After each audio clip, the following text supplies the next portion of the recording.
Selama ini orang menyangka jalan surga itu adalah dengan sholat duha, sholat tahajud, sholat witir, sholat qabliyah, sholat ba'diyah. Betul, karena salah satu pintu surga namanya babus sholat. Selama ini orang menyangka masuk surga itu dengan bangun masjid, zakat, wakaf, infak, sedekah.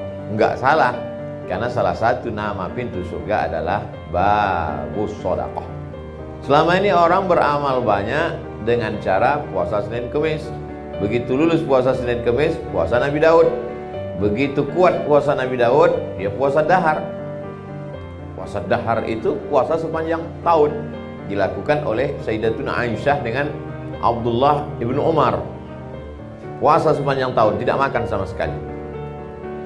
Tidak salah, karena memang ada pintu surga namanya Babur Rayyan, yang hanya dimasuki la yadkhuluhu illa shaimun, tidak dimasuki oleh orang yang berpuasa, kecuali orang yang berpuasa. Lalu kemudian ada orang yang setiap jengkal tubuhnya bekas 3, bekas tombak, bekas anak panah, bekas pedang, dan dia mati jihad fisabilillah. Dia masuk pintu surga dari babul jihad, masuk dari pintu jihad. Tapi banyak orang yang keliru. Dia anggap kalau dia sudah hijrah, kalau sudah taubat, lalu dia tidak sakit lagi, dia tidak macet, sulit, susah hidupnya. Jadi banyak itu yang mengeluh ke saya, Ustadz, dulu saya sebelum hijrah adem ayem hidup saya. Setelah hijrah begitu pergi, helm hilang. Jadi kita akan salah bicara karena kita salah berpikir. Salah berpikir itu menyebabkan kita akan salah bicara, salah beramal, salah berbuat, gara-gara kita salah berpikir. Kita menganggap kalau sudah hijrah nggak sakit, kalau sudah hijrah nggak rugi, kalau sudah hijrah nggak diuji lagi. Maka ada satu pintu surga namanya Babur Radin, bab ridha. Ridha menerima ketetapan Allah Subhanahu wa ta'ala. Dan itulah pintu yang paling tinggi. Semua penghuni surga ketika sudah masuk surga ditanya Allah Subhanahu wa ta'ala, "Madza turidun?" Wahai penghuni surga, kamu mau apa sekarang? Kamu sudah dapat surga yang dulu kamu inginkan, kamu sudah. Madza turidun? Kamu mau apa lagi? Lalu penghuni surga menjawab, ada satu yang kami inginkan, kami belum dapat. Apa itu? Ridhaka, ridha.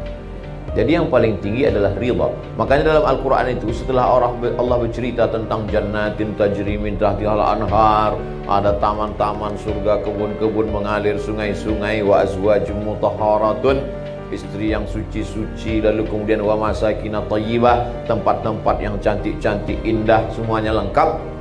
Wa ridwanum minallahi akbar, ada yang lebih besar daripada itu semua, yaitu ridha. Hanya saja penggunaan katanya di Indonesia selalu salah. Selalu dipakai ikhlas. Ya udahlah, ikhlaskan aja. Ikhlas bukan di situ letaknya. Ikhlas itu ketika sholat karena Allah, puasa karena Allah, itu ikhlas. Kalau plong menerima ketetapan Allah, itu namanya bukan ikhlas, ridha. Jadi ada satu yang paling tinggi adalah ridha menerima ketetapan Allah.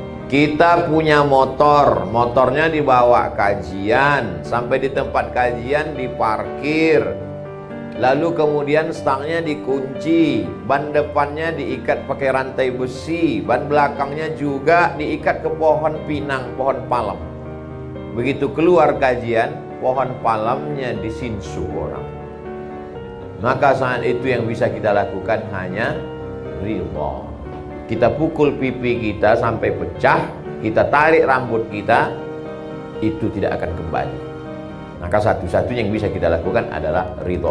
Ridha setelah usaha. Itu bedanya Ahlus Sunnah dengan Jabariyah. Sedangkan Jabariyah, satu kelompok, dia tidak ada usaha. Tenang, abang nggak kerja, terserah Allah aja. Mana tahu ada suami ibu-ibu yang mazhabnya Jabariyah. Ibu nggak usah perlu marah, diamin aja. Abang nggak kerja, terserah Allah aja. Nanti pas jam 12, jam 1 dia minta makan siang, ibu balikin. Masakan kita mana? Terserah Allah bang. Balas. Itu namanya mazhab Jabariyah. Kalau Ahlus Sunnah tidak begitu. Ada namanya al-kasbu wal ikhtiar. Kita sudah jadikan bahasa Indonesia itu ikhtiar, usaha. Setelah berusaha ternyata tidak sesuai dengan keinginan kita, saat itu Allah ingin menempatkan kita di satu makom. Makom artinya level, tempat. Makom itu tempat. Makom Ibrahim, tempat berdiri Ibrahim. Sampai tempat kita makom kuburan. Maqaman mahmuda. Kalau kamu tahajud di waktu malam, asa ayyab'asaka rabbuka maqaman mahmuda. Allah akan tempatkan engkau di tempat yang terpuji. Maqam artinya tempat. Level kita tinggi, namanya maqam ridha, menerima ketetapan Allah Subhanahu wa ta'ala.